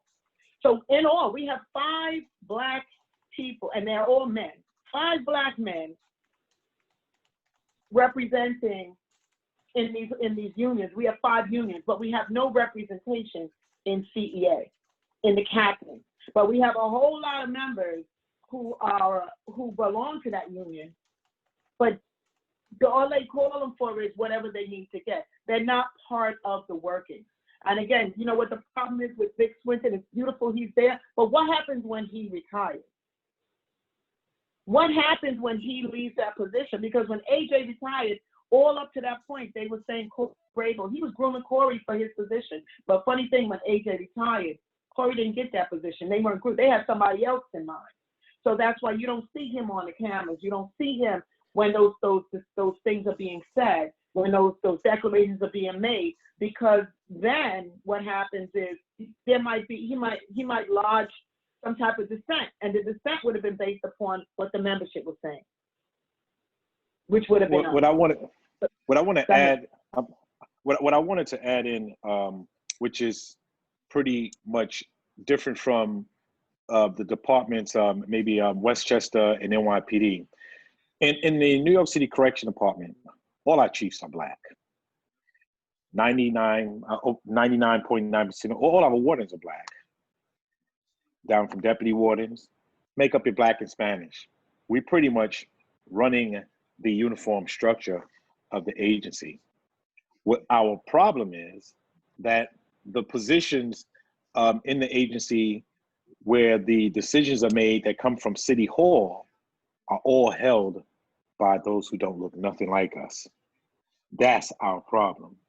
And I think that moving forward, we have to go back to what we did before. We need to find those who are educated, qualified, who can come back and hold and take those seats from those whites that hold those deputy commissioner seats that we haven't held in years. The last person to hold the first deputy commissioner seat for the agency was Angel Villalona. He's a good brother. Before him, it was Dina Simon. She was the first Black female Haitian woman to even hold those seats. But prior to that, as the department celebrated 120 years, it took 120 years to at least point one Black person to one of those deputy commissioner seats, a primary seat, which was the first deputy commissioner of the department. So that's what our problem is. Our problem is we need to be in those seats and that are pretty much running the department from City Hall. But as far as the rank structure, we are pretty much the majority in every rank. So, okay. I mean, I understand what's going with the makeup of other agencies, but in this particular agency, Cross Corrections, we are the majority, and we hold those ranks. Okay, all the way to the chief of department. I want to ask, related to what you say, Elliot Boyce asked a question, and the question is, and it relates to what many of you are saying, is that any suggestions regarding getting younger members to study for those promotion exams? So for the sake of time, people, we just want to keep it brief. You can start with Damon. Oh, since you're here, Vic, go ahead.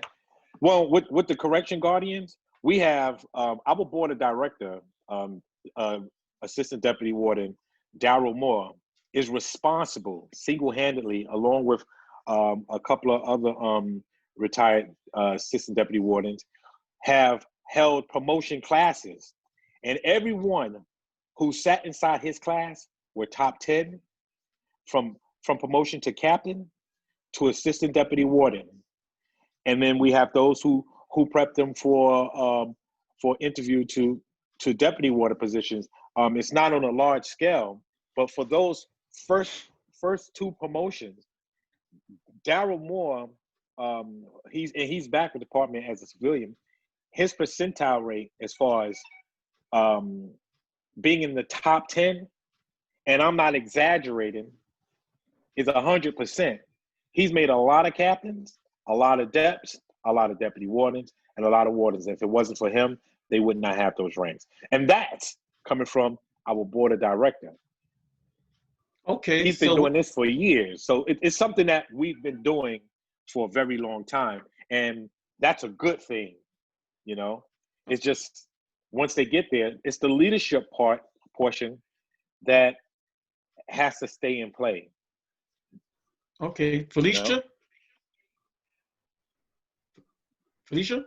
So what we have here is remember we're the department that they use the word defund, and what defund meant to, it seemed like to the NYPD, was that there was going to be no promotion. So the challenge is in keeping our officers focused on just keeping up with the laws and the patrol guide and the changes, not in anticipation of a test, but just anticipation of having to do your job correctly. Because we know that everything, our book, I remember when I came on, the patrol guide was about the size of a school book. Now it's like 3 Bibles put together. And they give the excuse of why that is. But in order to keep up with that book, you have to be putting it into practice. So where it is that we know they're not going to promote any sergeants, lieutenants, or captains, what they have been doing is throwing the bone to chiefs. So you become an assistant chief, or you get 2 stars to a 3-star. Those are still pay raises. But for the rank and file, they're not breaking those promotions.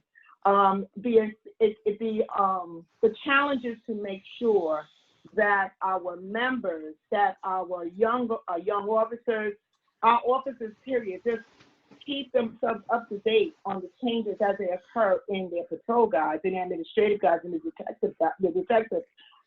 detective guides, so that when and if it's time for there to be an exam, a promotional exam, they won't really have to be starting from the beginning. They'll just be kind of picking up from where they left off, because it is just so much. There is so much still confusion. But we have, look at, the department will promote what they need to promote to make themselves look as if they're in compliance, but it's, again, we have people now, that 2020 has rung the bell for those executives, and a lot of executives who were quiet before, and they'll admit they kept their head down because they just wanted to secure their position, but they realized keeping their head down also left them open, because they never called for help before. Now they don't know how to do it, and now is when if they had been working within, that wouldn't have been something that they have to worry about, because it would almost make them Teflon.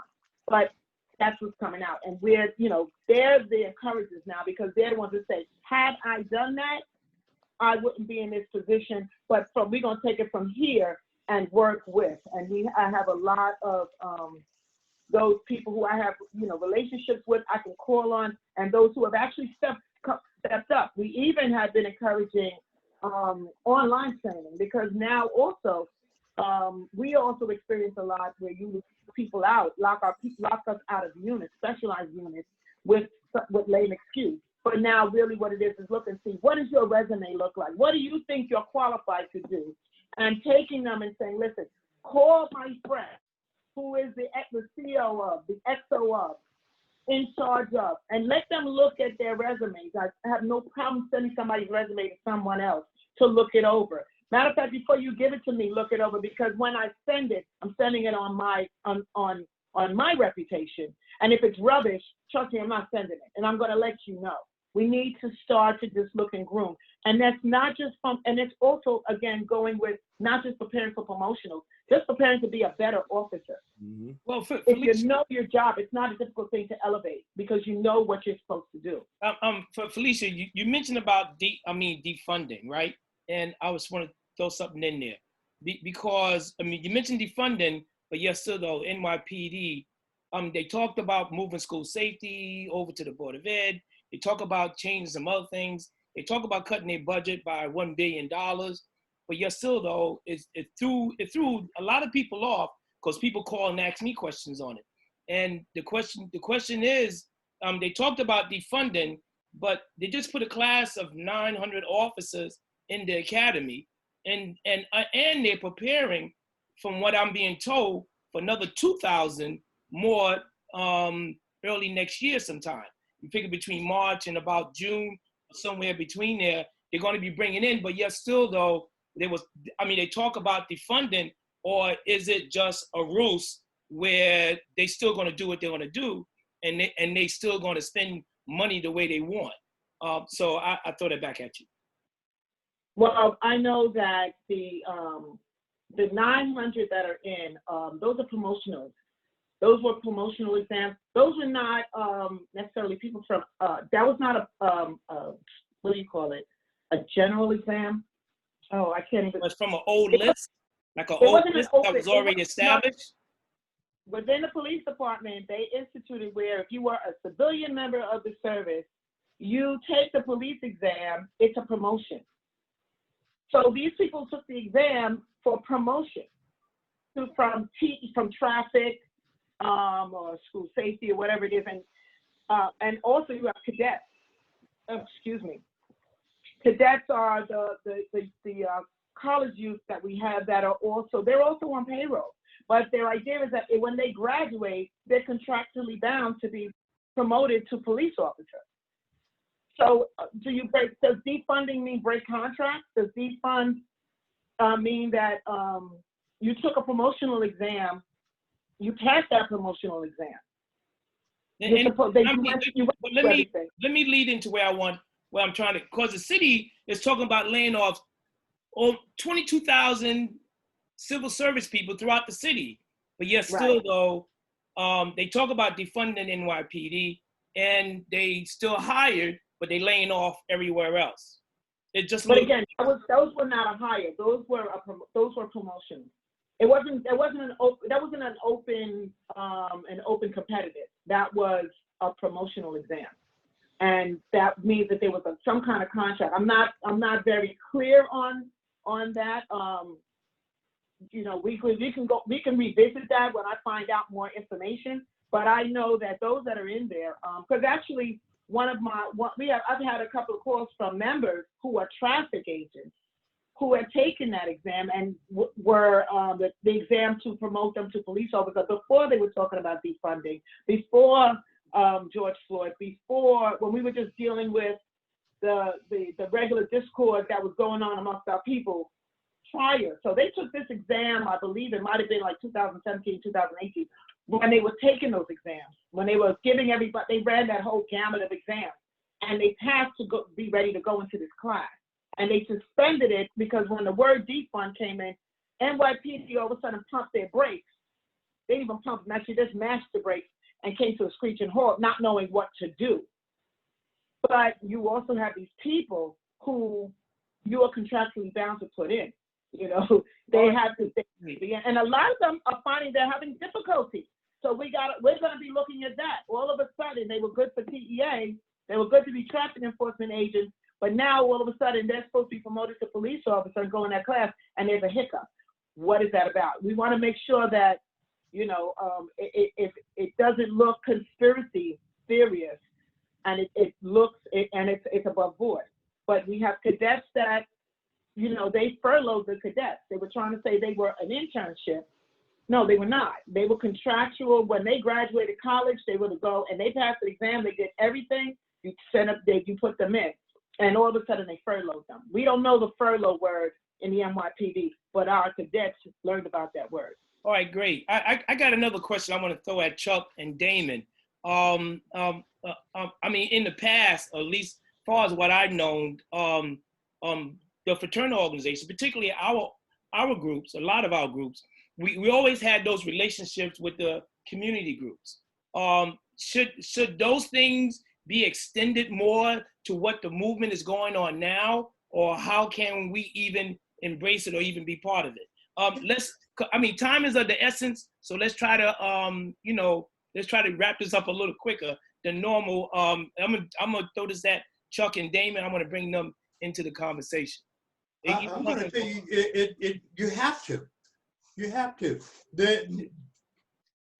People have to understand that we as Black law enforcement officers are bonded to those communities. That's where we come from. That's where we grew up. That's where we live. That's where our kids are going to school. That's where we go and buy groceries and whatever else you're gonna use, you know, and they have to have an assuredness that we understand what their issues are, that we really understand what those issues are, and that we, in understanding those issues, are going to use that understanding to better our relationship with those communities and better the way that we police in those communities. Plain and simple. Yes, we are going to have to make changes in the way we operate based off of those issues that the community has embraced. All right, great. Damon, I want to bring Damon to be part of. Damon, are you there? At least he was there. Damon, are you there? Got it on mute, Damon. There you go. There you go. Yeah, absolutely. I mean, we have to, that's, I think that was, you know, the original goal of Black law enforcement organizations. But this is a different, but it's a different movement than what it was. No, it don't change. It's still Black folks. It's still people that, it's still people that getting oppressed, right? The oppression ain't changed because of Facebook and social media, you know, and because, you know, and they say, you know, I'm Black and I'm proud, but now they say Black Lives Matter. I mean, oppression is the same. Ain't no difference. So, you know, we have to communicate with the community. We have to be part of the community. We have to show up to community organizations, to community functions. We have to show up to city hall meetings if we have to, county legislative meetings if we have to. We have to network with all the different political organizations. You know, I sit down with those white women from Indivisible and talk about police brutality and legislation. I mean, it's all, we have to do it all, man. And if we're not willing to do it all in this juncture, then we're failing. And we ain't needed then. Right. Exactly. Right. I mean, Capers had his hand up. Capers. And that's something we was talking about during the when all the protests have started. Yeah, I don't care what anybody say. It was one of the most important moments that every single Black law enforcement organization nationwide was supposed to come together as one and be out there and speak out. I mean, these protests that were happening, they were out there marching for stuff that's been going on in our community, fighting against stuff that was going on in our community for years. And that was the time for Black law enforcement organizations to come out, stand out there with them, and let them know, listen, because we talk about it all the time. You see it posted, listen, you know, I'm blue, but I'm Black. But many times we have been in uniform and not have addressed the misconduct that has gone on for years. Now, I want to share something with you. You know, when I retired, I retired as an investigator. I investigated excessive use of force cases and much more. I worked in intel. And don't be surprised that some of the misconduct was also carried out by people who look just like us. Mm-hmm. But it was important that during that period that we should have all the organizations nationwide. It's because it's a nationwide movement. It's a worldwide movement. And it's been going on for more than 400 years, but it's still going on now. That was an opportunity for us to step up, step out. We have a sister, she's going from state to state, Tamika Mallory, on the forefront of this fight right here. And these are the times that the Black organizations and law enforcement are supposed to come out there and say, okay, listen, we're with you, and help address and let them know that we identify with that problem. Because I don't care what anybody say. When you're in uniform, you're good. But when you're not in uniform, you're just like every last person inside that community. And it don't matter. In case in point, years ago when Chief Ziegler was off duty, they didn't even know he was the chief. that tells you a lot. So we need to be at the table with them, and let them know we're here. That's a no-brainer. Yeah. I mean, Right. it's very important. Otherwise, we failed the community that we grew up in, and we still serve. Yeah. Well, all right. Well, every football team has an offensive team and a defensive team, and which we have to ask ourselves, which part of that team are we really on? well, right now, based on time, so we got less than 5 minutes left before we have to try to wrap this up. So we're going to allow each of y'all to, let's try to keep this short and brief. This way here, maybe we might be able to get 1 or 2 questions in from the people who are part of the Zoom. What we'll do is, Caper, since you're there already, let's try to keep this short and brief, and let's try to give some closing thoughts. My closing thoughts is pretty much this, and I don't want to sound like a broken record, but I'm gonna make it quick.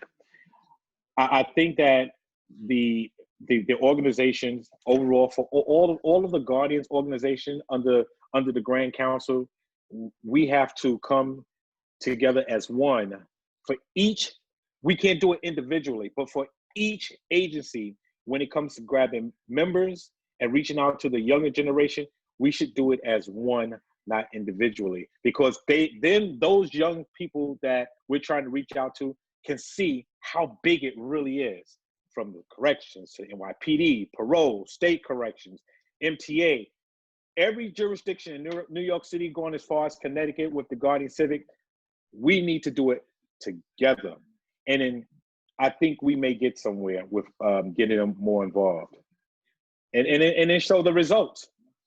Yeah, we're gonna bring Damon because I know he has to go. Damon? I want to thank everybody, man. I think this is great. The 3-part series was great.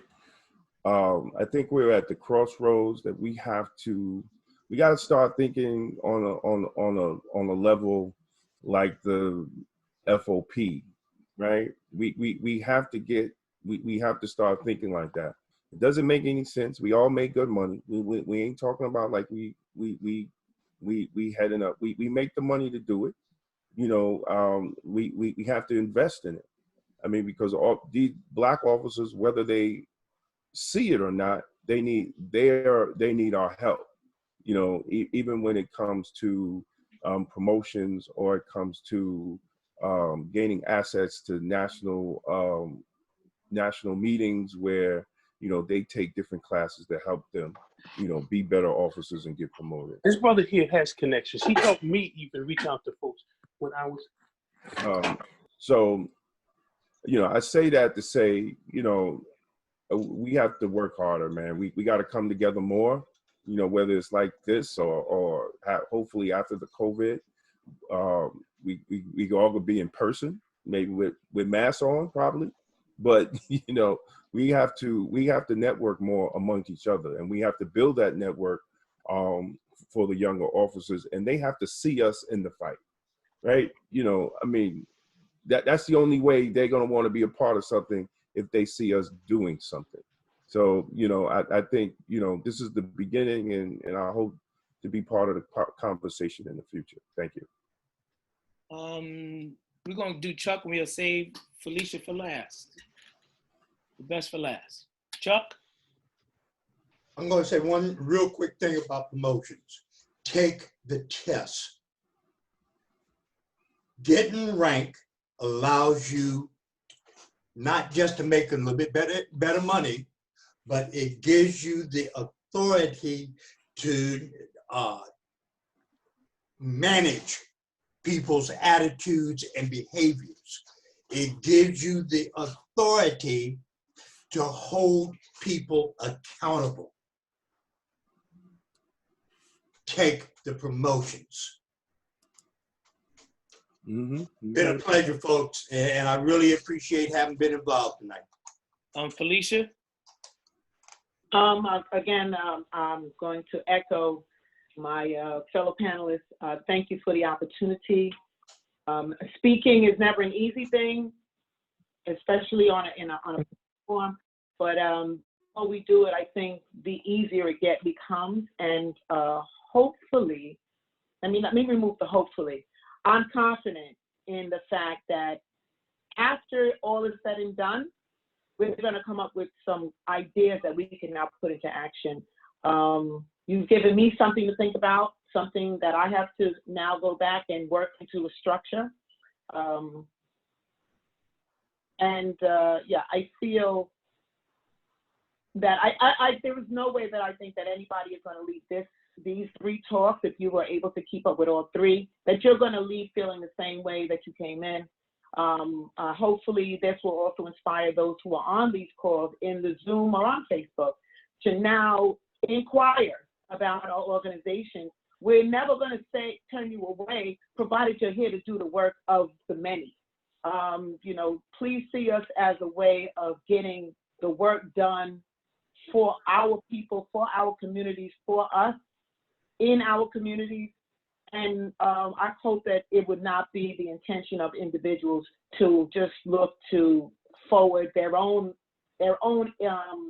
ambition through us for themselves. This is a lot of work that's got to be done. A lot of reform. Reform for us is going to mean, yes, we're at every table, we're in every rank, we're in every board position, from delegate all the way up to president, in our unions, in our organizations. And again, I believe in committee work. It's a way to teach in small morsels, in bite-sized morsels, so you don't have to eat the whole thing. I thank you again, Charles, for this opportunity, for creating this forum, for taking the thought that I had in my head and making it actually manifest into something. And again, I'm very confident, and I'm looking forward to 2021 when we put some of these ideas into action. All right, great. Fellas, Hakeem, you got something you want to say in closing thoughts? Greatly appreciated. The highest respect to all of you. You panelists have given us a great wealth of information, and it would be sad for us not to follow up and be stronger after receiving so much information to help our organizations be better. So know for sure in 2021, the Grand Council is going to be a lot stronger, and we're going to have a big, stronger voice, and we're going to need everybody's help and participation. Thank you for being the leaders that you guys are. Chris, you still there? Chris. Yes, thanks to everyone for joining us this afternoon. Appreciate your participation. All right. Chris, got to comb that hair. You took your hat off at the wrong time. Josh, come on, Josh. You want to come on, share some thoughts. Man, thanks again, everyone, for showing up. I mean, I think with each forum we did, we've learned something more and more from these great, I call them statesmen and stateswomen. Your experience is invaluable. But I want to leave with this point that Damon Jones said in terms of bringing the younger people in. They have to see us doing something. They have to see us in the fight. So again, thanks a lot. Thank you. Yeah. All right. I just want to thank everyone for being part of tonight's discussion. Again, I'm Charles Billups. It's going to be on the Facebook Live page, so it'll be there if you need to go back and review it, or if you want to repost it on your own page, you can. So we have one more part to this, and we're going to be talking about the future, which we're trying to set up now, and hopefully that would be next week or no later than the week after. Hopefully it'll be next week, which we will be talking about moving forward into the future, trying to do some things for the future, and focusing on our young people to be part of our future along with the community. I want to thank everyone for being part of this, and I want to say, everyone, good night. Thank you, everyone. Be safe, folks. Good night. Good night. Good night. Good night. Hey, Charlie, give me a call. You got it.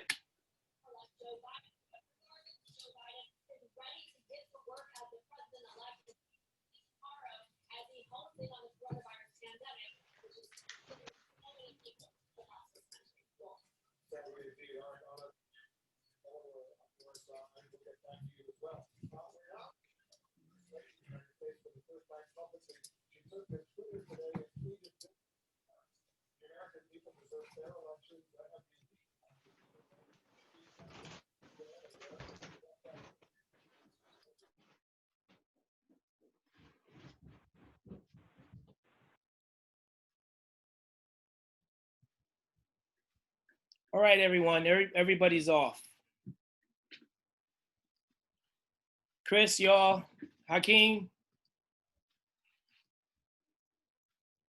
Chris, you there?